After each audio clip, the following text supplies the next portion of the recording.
Bienvenue dans Éveillez-vous, le podcast de celles et ceux qui cheminent vers plus de conscience. Je suis Sarah Olisaya et j'initie ce voyage pour vous guider vers votre propre vérité. Ici, on parle énergétique, spiritualité, subtile, invisible et de tout ce qui éclaire l'âme.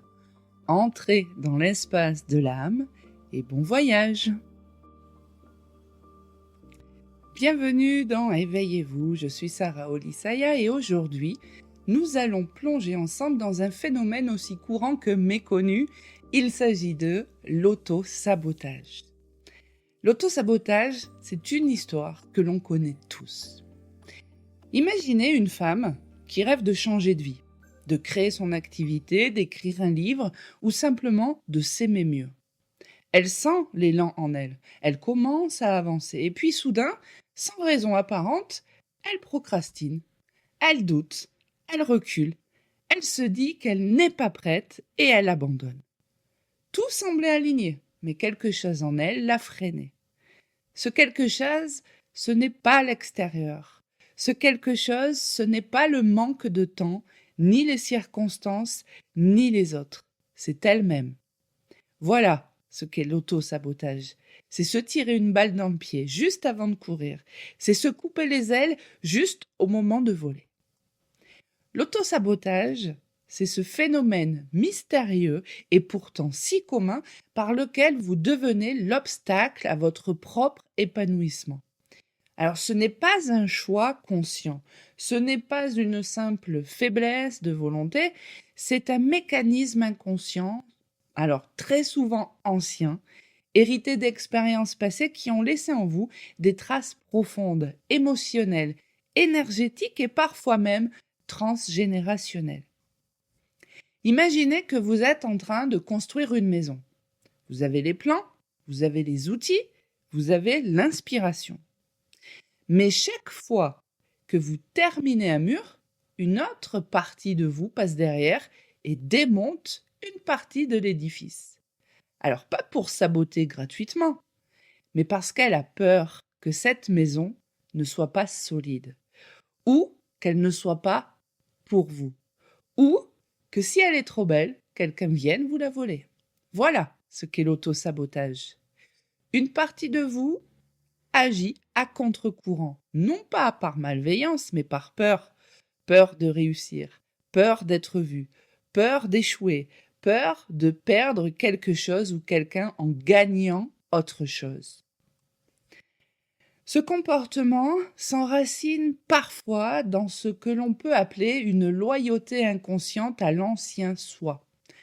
Par exemple, à l'enfant qui n'a pas été entendu, au jeune adulte qui a échoué, à la personne qui a été humiliée, rejetée, abandonnée. Et alors, il existe une part de vous qui s'est dit si je reste petit ou petite, si je n'essaie pas, au moins, je ne souffrirai plus. Ou alors, si je ne réussis pas, je ne dérangerai personne. Ou encore, si je ne m'épanouis pas, je resterai fidèle à mes racines, à ma famille, à mon histoire. C'est parfois aussi une loyauté familiale. Alors inconsciemment, vous pouvez craindre de dépasser vos parents, vos origines, votre clan. Alors, même si vous en avez la capacité, même si la vie vous tend la main, vous ralentissez et vous vous sabotez. Alors ici, je vais vous donner des exemples concrets de ce sabotage.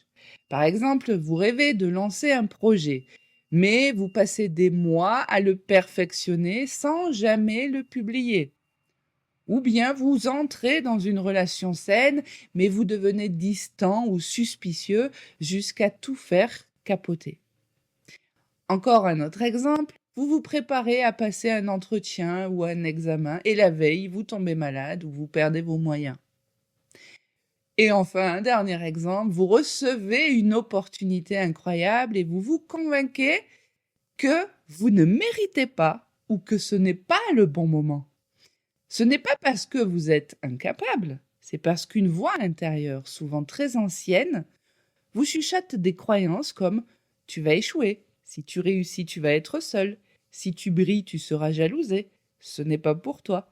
Et cette voix, c'est celle de la peur, déguisée en prudence, celle de la blessure, déguisée en lucidité. Alors pourquoi cette part croit-elle vous protéger? Eh bien parce qu'à un moment donné de votre histoire, prendre des risques était douloureux. Parce que être soi a peut-être été dangereux. Parce que l'échec a été moqué ou la réussite mal vécue. Alors cette part blessée, elle a construit un programme. Mieux vaut ne pas y aller, mieux vaut ne pas y croire, mieux vaut saboter avant que la vie ne me détruise. Alors ce n'est pas rationnel, ce n'est pas logique, mais c'est émotionnellement cohérent avec ce que vous avez vécu. Et tant que cette part ne se sent pas écoutée, sécurisée, transformée, elle continue d'agir en coulisses sans que vous en ayez pleinement conscience. Maintenant, l'autosabotage, ce n'est pas votre ennemi. C'est une alarme intérieure qui s'enclenche parce qu'une partie de vous a encore peur d'avancer ou ne se sent pas digne de réussir. C'est aussi un appel, un miroir, une invitation à venir rencontrer ce qui en vous demande de l'amour, de la sécurité et du pardon. Ce chemin, il commence par la conscience, ensuite par la réconciliation. Alors comment cet auto-sabotage se manifeste-t-il? Eh bien, l'auto-sabotage, il ne crie pas, il murmure. Il n'apparaît pas sous une forme brutale ou évidente. Au contraire, il se dissout dans vos habitudes, dans vos pensées, dans vos choix raisonnables, mais qui vous éloignent de vous-même. Alors, il peut porter 1000 visages, et pourtant, tous racontent la même chose. Je ne me donne pas entièrement la chance de réussir, de m'épanouir, d'être pleinement moi. Alors, cet auto-sabotage, il peut prendre différentes formes, hein. Alors, dans les plus fréquentes, on va retrouver tout d'abord la procrastination déguisée en perfectionnisme, c'est-à-dire vous avez commencé un projet, un podcast, une formation, un livre, un déménagement, mais il manque encore quelque chose. Alors, vous repoussez encore et encore et encore. Vous vous dites que ce n'est pas encore le bon moment, alors que la vérité, c'est que vous avez peur de le vivre pour de vrai, ce moment. Ensuite, il peut passer par des relations conflictuelles ou des relations évidentes. C'est-à-dire quand une relation commence à devenir stable, saine, engagée, vous vous sentez prise au piège, étouffée. Alors vous provoquez une dispute ou vous devenez distant parce qu'une part de vous refuse l'intimité par peur de souffrir comme avant. Ensuite, ça peut être le fait de rester dans l'inconfort familier, c'est-à-dire vous rêvez de changement, de liberté, d'alignement, mais vous restez dans un travail qui vous vide, dans une vie qui vous frustre, parce que l'inconnu vous semble beaucoup plus menaçant que l'inconfort que vous vivez. Voilà, ça c'est un fait. Et puis il peut passer aussi par l'autodérision, le repli ou encore l'humilité exagérée, c'est-à-dire que vous avez du talent, vous avez des idées, vous avez une lumière, mais vous préférez rester petit pour vous effacer, pour faire comme si de rien n'était, par peur d'être jugé, par peur d'être rejeté, par peur d'être jalousé. Et ce besoin de sécurité, il prend le pas sur le besoin d'expansion. Alors, il y a des phrases intérieures, souvent banales, qui sont vraiment des signaux très très clairs du sabotage. Je ne suis pas prête, ce n'est pas pour moi, je dois encore me former, m'améliorer, je dois faire mes preuves, je vais attendre un peu, ce n'est pas le bon moment, si je réussis, je vais perdre des amis, ou je vais déranger, ou je ne vais plus être aimé. Ces pensées, elles ne viennent pas de votre potentiel, elles viennent de vos blessures, et elles se glissent dans vos décisions quotidiennes. C'est-à-dire, vous allez repousser un appel important, vous allez oublier d'envoyer une candidature, vous allez négliger votre créativité ou encore vous allez vous auto-justifier sans cesse. Maintenant, ce qu'il est important de faire, c'est identifier son saboteur. C'est-à-dire, comment reconnaître que c'est vous qui vous freinez. Alors, voici quelques signes subtils mais très révélateurs. De 1, vous vous sentez frustré sans comprendre pourquoi. C'est comme si quelque chose en vous était retenu, bloqué ou empêché. En 2, vous avez des élans, mais vous n'agissez pas. C'est-à-dire que l'inspiration est là, mais l'action ne suit pas. En 3, Vous vivez des presque. J'étais presque. J'avais presque réussi. C'était presque ça. Et en 4, je vous dirais, vous vous cachez derrière des excuses logiques, entre guillemets. Le temps, les enfants, le budget, la famille, le timing. Alors bien sûr, la vie a ses limites. Mais si ces excuses reviennent systématiquement, il est temps de vous demander, est-ce que je me protège ou est-ce que je m'empêche? Alors je vous propose ici un petit test d'honnêteté. C'est comme ça que je l'appelle. C'est-à-dire que vous allez prendre un moment et vous demander quelle chose aurais-je envie de créer, de vivre, de dire, de faire si je n'avais pas peur? Où est-ce que je me retiens dans ma vie actuelle sans vraie raison extérieure? Et enfin, troisième question, quelle version de moi-même ai-je peur de devenir?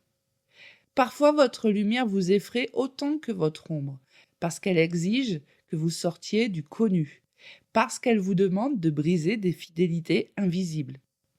Mais voir le saboteur, c'est déjà commencer à l'apprivoiser. Quand on parle du saboteur, on parle d'un archétype intérieur. Ce saboteur, ce n'est pas une mauvaise part de nous, c'est une figure intérieure, un gardien de nos peurs. Il représente vraiment la part de nous qui a peur de notre propre puissance, de notre succès, de notre lumière, mais aussi de l'inconnu, de l'échec et du jugement. Mais ce n'est pas un ennemi, c'est une voix protectrice mais figée dans le passé. Donc elle agit comme un filtre de survie que nous avons développé à un moment de notre vie où nous avions besoin de nous protéger. Alors c'est très souvent pendant l'enfance ou à la suite d'une blessure émotionnelle. Et son rôle à ce saboteur, eh bien, il essaie de nous empêcher d'évoluer, non pas pour nous nuire, mais parce qu'il associe le changement au danger. Il dit, reste là où tu es, tu connais, tu contrôles, tu ne souffriras pas davantage. Et il intervient quand on commence à se montrer, quand on ose sortir du cadre familial ou culturel, quand on va créer, aimer, s'exposer, réussir, oser. C'est lui qui souffle, tu n'es pas capable, tu vas tout perdre, tu vas déranger, tu vas décevoir, tu vas échouer. Alors reconnaître cet archétype, c'est se réapproprier sa puissance.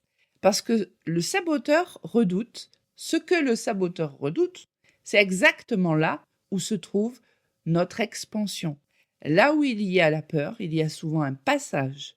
Là où il y a une résistance, il y a souvent une vérité à retrouver. Alors quand vous identifiez cette voix du saboteur, vous pouvez lui parler. Alors une technique très très simple ici, donnez-lui une forme.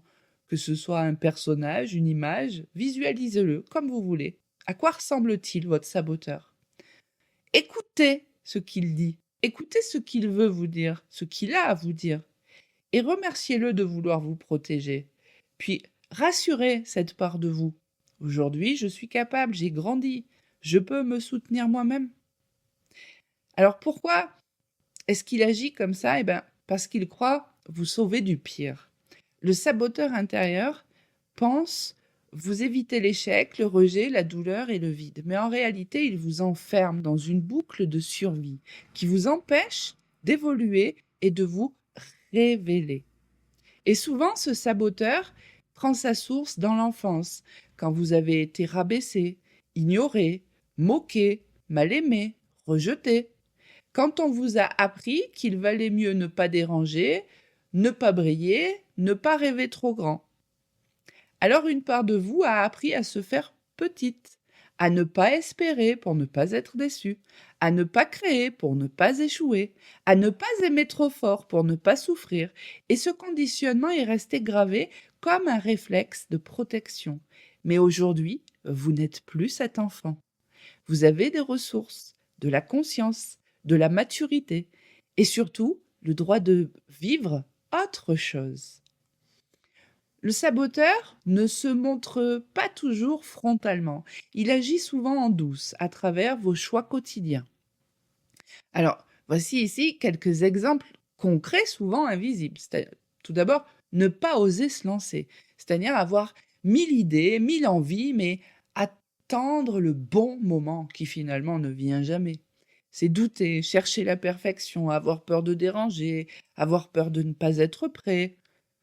Ensuite, c'est rester dans des situations douloureuses, s'accrocher à un travail épuisant, à une relation qui fait souffrir, à un quotidien qui étouffe parce qu'il y a cette peur de ne pas trouver mieux, de ne pas mériter plus ou de ne pas y arriver seul. Et ensuite, il y a les addictions, que ce soit la nourriture, l'alcool, le scroll infini, les relations toxiques, la drogue. On peut utiliser ces dépendances pour s'anesthésier, pour éviter de ressentir, de fuir ce qui nous dérange ou ce qu'on veut transformer. Ensuite, ça peut être entretenir des liens nocifs, alors qu'ils soient familiaux, professionnels, sentimentaux. On continue parfois de s'accrocher à des personnes qui nous rabaissent, nous manipulent ou nous maintiennent dans un rôle qui n'est plus juste. Alors, on le fait par culpabilité, par loyauté ou simplement par habitude. Maintenant, d'un point de vue énergétique, sur le plan subtil, l'autosabotage agit comme une cassure interne. Votre âme vous pousse à évoluer, à créer, à aimer, à vous déployer, mais votre mental conditionné tire dans l'autre sens. Et vous êtes littéralement scindé, coupé de votre élan de vie.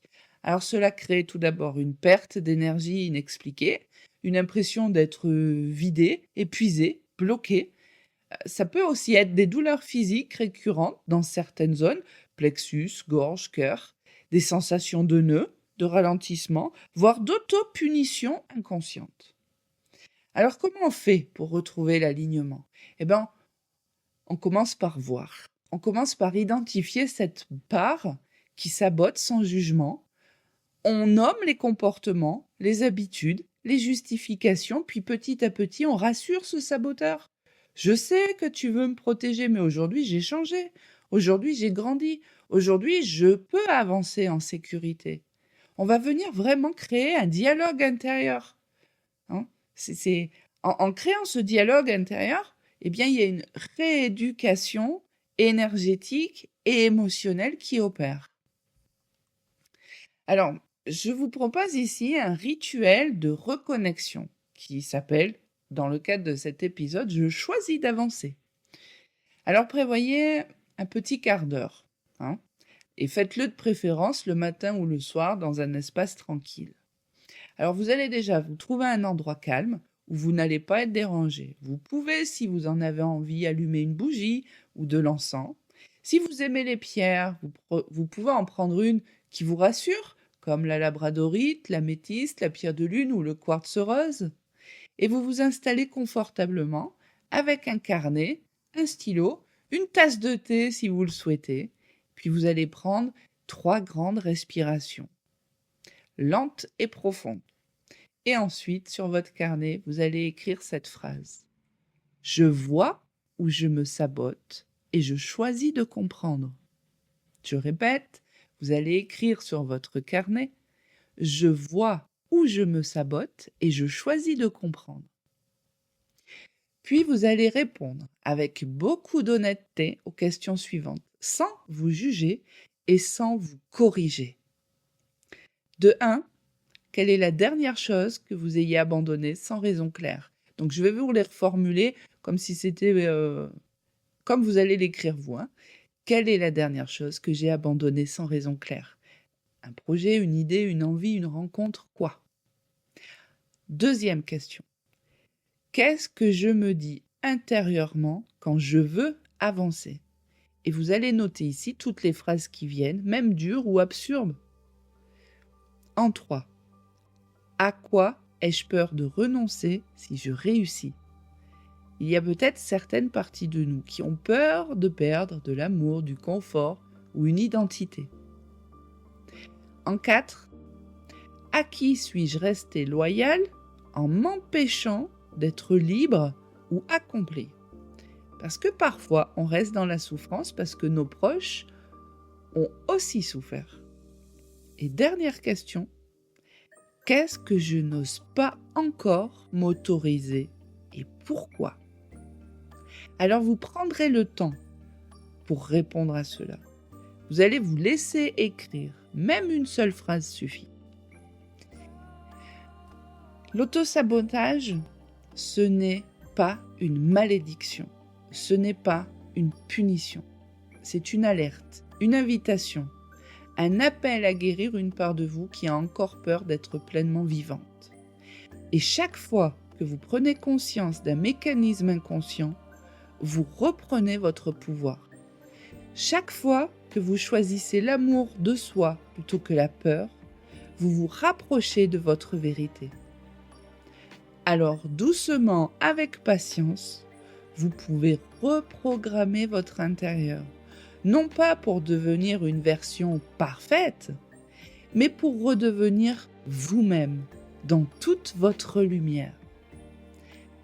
Alors merci pour votre présence dans cet espace, merci d'oser vous regarder en face, merci de faire ce chemin avec honnêteté, sensibilité et courage.